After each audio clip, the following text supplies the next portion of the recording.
అందరిలో నన్ను చూచువారు నాకు ఆప్తులు.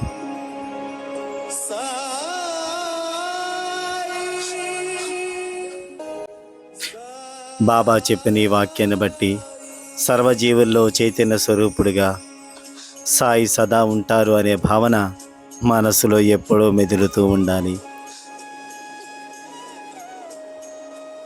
సాయి మనలో ఉండి మన ప్రతి కదలికలను గమనిస్తున్నారని భావించాలి.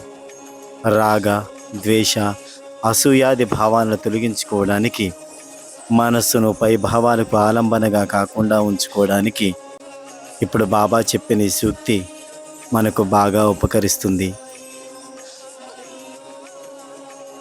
సర్వజీవుల్లో నేనే ఉన్నాను అని చెప్పారు బాబా.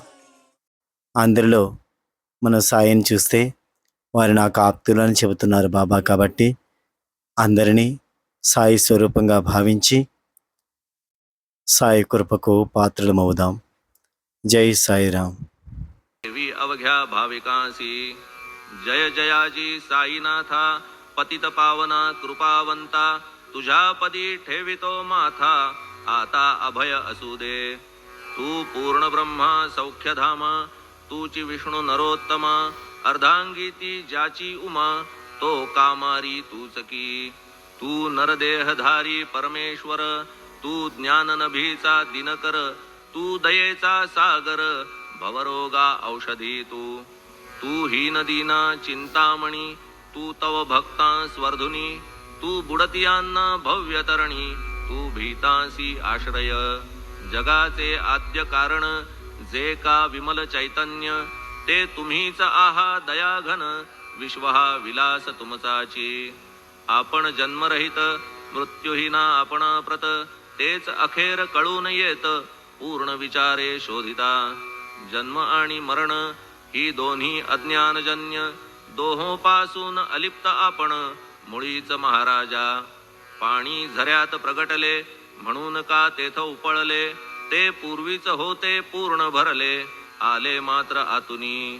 खाचेत आले जीवन म्हणून लागले अभिधान, जरा ऐसे तिज लागून जलाभावी खाचची. लागला आणि आटला हे मुळी ठावे न जला, का की जल खाचेला देत नव्हते महत्व मुळी. खाचेसी मात्र अभिमान जीवनाचा परिपूर्ण, म्हणून ते आटता दारुण दैन्यावस्था येतिसी. नरदेह ही खाच खरी, शुद्ध चैतन्य विमलवारी, खाचा अनंत होती जरी, तरी न पालट तोयाचा.